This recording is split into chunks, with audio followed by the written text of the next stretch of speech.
Hello, నేను missus రావు. ఈత అనేటువంటి వాళ్ళు నీటిలో పడినప్పుడు గడ్డి పోచను కూడా పట్టుకొని బయటకు రావాలని ప్రయత్నం చేస్తారు. అది సహజంగా జరిగేటువంటి ప్రక్రియ. దాన్ని ఇప్పుడున్నటువంటి రాజకీయాలకు కనుక మనం అన్వయింపజేస్తే ఆంధ్రప్రదేశ్లో జరుగుతున్నటువంటి రాజకీయాలకు దాన్ని మనం ఇంప్లిమెంట్ చేయొచ్చు. ఏంటనంటే, ఓటమి అనేది ప్రజలు ఓడించలేదు, ఈవీఎంలు ఓడించాయని చెప్పి జగన్మోహన్ రెడ్డి గారు చెప్తూ ఉన్నారు. ఇప్పుడు ఆయన చేసినటువంటి కామెంట్స్కి బలం చేకూరేలా America intelligence chief Tulsi Gabbard, అలాగే అమెరికా అధ్యక్షుడు ట్రంప్ సలహాదారు ఎలన్ మస్క్, వీళ్ళిద్దరూ వాయిస్ వినిపించారు. అంటే ఆంధ్రప్రదేశ్లో జరిగిన ఎలక్షన్ గురించి కాదు సుమా, జగన్మోహన్ రెడ్డి గారి గురించి కాదు సుమా, భారతదేశంలో ఈవీఎంల పనితీరు గురించి వాళ్ళు కామెంట్ చేశారు. తులసి గబార్డ్ ఏమన్నారు? ఈవీఎంలని మ్యానిపులేట్ చేయొచ్చు, ఈవీఎంలని ఆర్టిఫిషియల్ ఇంటెలిజెన్స్ ద్వారా వాటిని మ్యానిపులేట్ చేయొచ్చు అనేటువంటి అభిప్రాయాన్ని వ్యక్తం చేశారు తులసి గబార్డ్. ఆవిడ కంటే ముందు Elon Musk, space X CEO, space X founder, Tesla owner Elon Musk. అంటే స్పేస్కి ర్యాకెట్ని పంపించి ఇటీవల కాలంలో సునీత విలియమ్స్ని సురక్షితంగా తీసుకొచ్చిన ఘనత కూడా ఎలన్ మస్క్ ఉంది. అంటే టెక్నాలజీ పరంగా ఎలన్ మస్క్కి ఉన్నటువంటి అవగాహన ఏ పాటితో అర్థం చేసుకోవచ్చు. ఆయన ఏం చెప్తున్నారు? ఈవీఎంలని మ్యానిపులేట్ చేయొచ్చు, ఈవీఎంలని ప్రభావితం చేయొచ్చు టెక్నాలజీ ద్వారా అని చెప్పి ఆయన చెప్తున్నారు. ఆర్టిఫిషియల్ ఇంటెలిజెన్స్ ద్వారా ఏదైనా చేయొచ్చు అని చెప్పి చెప్తున్నారు. ఇది ప్రపంచవ్యాప్తంగా చర్చ జరుగుతుంది. అసలు ఇంకోటి, భారతదేశంలో జరుగుతున్న రాజకీయాల మీద ఈ మధ్యకాలంలో అమెరికా అధ్యక్షుడు ట్రంప్ కూడా మాట్లాడారు. ఏం మాట్లాడారు? ఎవరికో మేలు చేయడానికి అమెరికా ఫండ్స్ని జో బైడెన్, అప్పట్లో అమెరికా అధ్యక్షుడు ఉన్నటువంటి ఆయన, ఉపయోగించారు భారతదేశంలో ఓట్ బ్యాంక్ని పెంచడానికి, ఓట్ పర్సంటేజ్ని పెంచడానికి ఫండింగ్ ఇచ్చింది అమెరికా ప్రభుత్వం, జో బైడెన్ ప్రభుత్వం అనేది ట్రంప్ చేసినటువంటి వ్యాఖ్య. దాని మీద కలకలం లేగింది. అసలు ఓట్ పర్సంటేజ్ని పెంచేటువంటి ప్రయత్నం అమెరికా ఎందుకు చేసింది? ఇండైరెక్ట్గా ఎవరికి సపోర్ట్ చేయాలనుకుంది ఆ రోజున? అంటే నరేంద్ర మోడీ గారికి సపోర్ట్ చేయాలనుకుందా, లేదంటే రాహుల్ గాంధీ గారికి సపోర్ట్ చేయాలనుకుందా అనే దాని మీద చర్చ జరిగింది. సహజంగా అధికారంలో ఉంది ఎవరు? ఎన్డీఏ ప్రభుత్వం. ప్రతిపక్షంలో ఉంది ఎవరు? ఇండియా కూటమి. మరి ఓట్ పర్సంటేజ్ పెరిగితే ఎవరికి అడ్వాంటేజ్? వ్యతిరేకమైనటువంటి ఓట్ బ్యాంకు ప్రభుత్వానికి ఉంటుంది. కాబట్టి పర్సంటేజ్ పెరిగినప్పుడు ఓట్ పర్సంటేజ్ ఖచ్చితంగా అధికారంలో ఉండేటువంటి వాళ్ళు దిగిపోయేటువంటి అవకాశం ఉంది. అంటే ట్రంప్ చేసినటువంటి వ్యాఖ్య ఏంటి? నరేంద్ర మోడీ గారిని ఓడించడానికి బైడెన్ ప్రభుత్వం ఫండ్స్ ఇచ్చింది, ఎన్నికల కమిషన్కి ఇచ్చిందని చెప్తున్నారు. ఎన్నికల కమిషన్కి ఇచ్చిందంటే కాంగ్రెస్ పార్టీకి ఇచ్చినట్టు మనం భావించకూడదు, ఇండియా కూటమికి ఇచ్చిందని మనం భావించకూడదు. బట్ ఎన్నికల కమిషన్కి ఇచ్చింది. మరి ఎన్నికల కమిషన్కి ఇచ్చింది అని అంటే పర్సంటేజ్ పెంచడానికి ఎవరికి పరోక్షంగా సపోర్ట్ చేయటానికి అని చెప్పి మీరే నిర్ణయించుకోవచ్చు. సో ఆ రోజు నుంచి కూడా అమెరికా యొక్క కన్ను భారతదేశం మీద ఉంది. ఇది ఒక ఎత్తు అయితే, ఇంకొక అంశం ఏంటంటే, బీజేపీ వాళ్ళు, ఎన్డీఏ భాగస్వామ్య పక్షాలు చెప్తుంది ఏంటంటే, చైనా దేశానికి సంబంధించినటువంటి నిధులు కాంగ్రెస్ పార్టీ అకౌంట్స్లో పడుతున్నాయి, అక్కడి నుంచి నిధులు వస్తున్నాయి, చైనా ఏం చెప్తే రాహుల్ గాంధీ అది చేస్తున్నారు అనేది చాలా కాలంగా చెప్తూ ఉన్నారు బీజేపీ లీడర్లు. చైనా అడుగుజాడలో నడుస్తున్నారు రాహుల్ గాంధీ అని చెప్పి. అందుకే ఆయన విదేశాలకు వెళ్ళినప్పుడు భారతదేశాన్ని కించపరుస్తూ, భారతదేశ ఔన్నత్యాన్ని తగ్గిస్తూ మాట్లాడుతూ ఉంటారు అనేటువంటి దాన్ని బీజేపీ వాళ్ళు పదే ఎలివేట్ చేస్తున్నారు. దానికి తగిన విధంగానే రాహుల్ గాంధీ యొక్క విధానాలు ఉన్నాయని కూడా చెప్తూ ఉన్నారు. పైగా అసలు రాహుల్ గాంధీ కులాన్ని, రాహుల్ గాంధీ మతాన్ని కూడా ఎలివేట్ చేస్తున్నారు బీజేపీ వాళ్ళు. అనేక సందర్భాల్లో చేశారు. రాహుల్ గాంధీ కులం ఏంటి అని చెప్పి డైరెక్ట్గా ప్రశ్నించారు బీజేపీకి సంబంధించినటువంటి లీడర్లు. అసలు మతం ఏంటి? ఏ మతం అవుతుంది?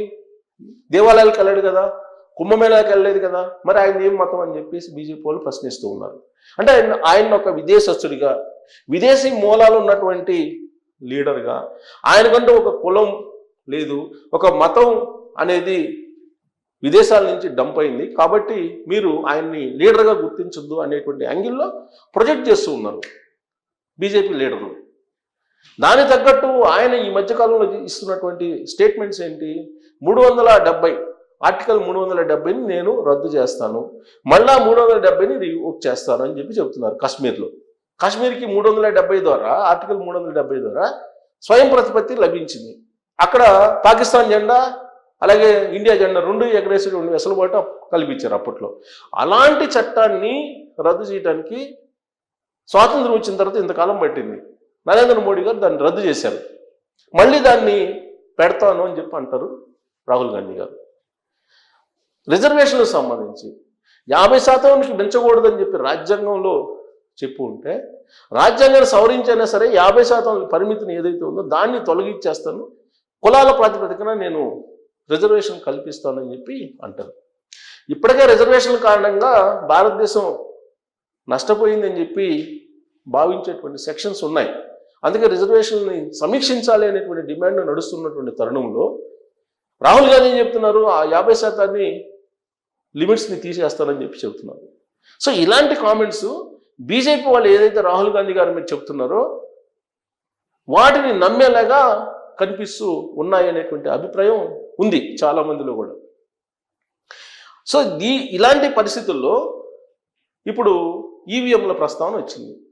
ఈవీఎంలు ఉన్నంత వరకు నరేంద్ర మోడీ గారే ప్రధాని అనేది చెప్తూ ఉంటారు కాంగ్రెస్ పార్టీ వాళ్ళు, అలాగే ఇండియా కూటమిలో ఉన్న భాగస్వాములు. ఈవెన్ ఏఐసిసి అధ్యక్షుడు ఖర్గే గారే అనేక సందర్భాల్లో చెప్పారు ఈవీఎంలు ఉన్నంత వరకు ప్రధానమంత్రి నరేంద్ర మోడీ అని.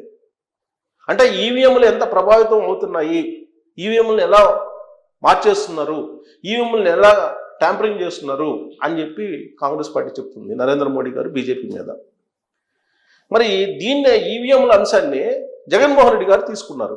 2024లో ఓడిపోయిన తర్వాత వెంటనే ఆయన చెప్పింది ఏంటంటే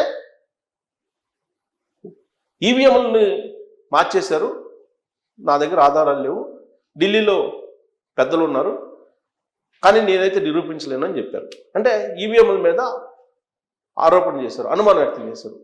తాను మంచి చేశాను, ప్రజలు ఓట్లేశారు అవ్వాతాతలు, కానీ అవి ఎటుపడి తెలియదు అనేటువంటి అనుమానాన్ని వ్యక్తం చేశాడు ఆయన. వ్యక్తం చేస్తూ ఇదంతా ఈవీఎంలో గెలుపు అని చెప్పి సమాజంలో తీసుకెళ్ళడానికి ప్రయత్నం చేశారు. నిజమే అనుకుందాం కొద్దిసేపు, జగన్మోహన్ రెడ్డి గారు చెప్పింది. మరి 2019లో జగన్మోహన్ రెడ్డి గారు ఎలా గెలిచారు? 23 స్థానాలకి పరిమితం అయింది కదా తెలుగుదేశం పార్టీ. అప్పుడు ఈవీఎంల ట్యాంపరింగ్ జరగలేదా? 2019లో జగన్మోహన్ రెడ్డి గారు 151 మంది ఎమ్మెల్యేలతో గెలిచారు, అప్పుడేమో ఈవీఎంలు సరైనవి.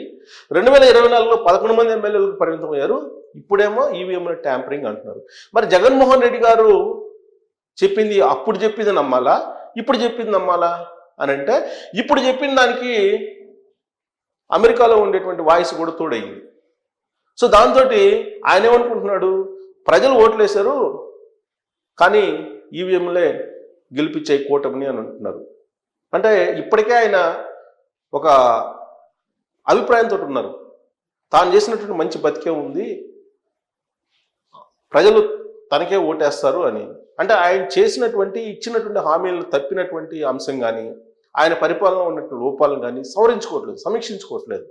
ఆయన మద్యపాన నిషేధం అన్నారు ఎన్నికల ముందు, సిపిఎస్ రద్దు అన్నారు, ప్రత్యేక హోదా అన్నారు, కరెంట్ ఛార్జీలు పెంచమన్నారు, పెట్రోల్ రేట్లు డీజిల్ రేట్లు పెంచమన్నారు, ఇవన్నీ చాలా చెప్పారు ఆయన. అనేక హామీలని ఆయన తొంగలో దొక్కేశారు. అలాగే లా అండ్ ఆర్డర్కి సంబంధించి లేదా సామాజిక వర్గాల పరంగా టార్గెట్ చేసినటువంటి తీరు కానీ, ల్యాండ్ టైటిలింగ్ యాక్ట్ పెట్టి ఆయన బొమ్మలు వేసుకోవడం కానీ, ఇవన్నీ ఆయన గుర్తు రావట్లేదు. ఇప్పుడు తులసి గవార్డు అలాగే ఎలన్ మాస్క్ ఇచ్చినటువంటి ఏదైతే స్టేట్మెంట్లు ఉన్నాయో ఆ స్టేట్మెంట్ని ఆయన అన్వయించుకుంటూ నేను చేసింది కరెక్టు, నేనే కరెక్టు అనేటువంటి భావంతో ఉన్నారు ఆయన అనేటువంటిది వినిపిస్తుంది. మరి ఆంధ్రప్రదేశ్లో మరి ఎలన్ మాస్క్, తులసి గవార్డ్ ఈవీఎంల మీద వ్యక్తం చేసినటువంటి అనుమానాలు ఇప్పుడు జగన్మోహన్ రెడ్డి గారిని ఏ దిశగా తీసుకెళ్ళబోతున్నాయి అనే దాని మీద మీరు కామెంట్ చేయొచ్చు. Thank you.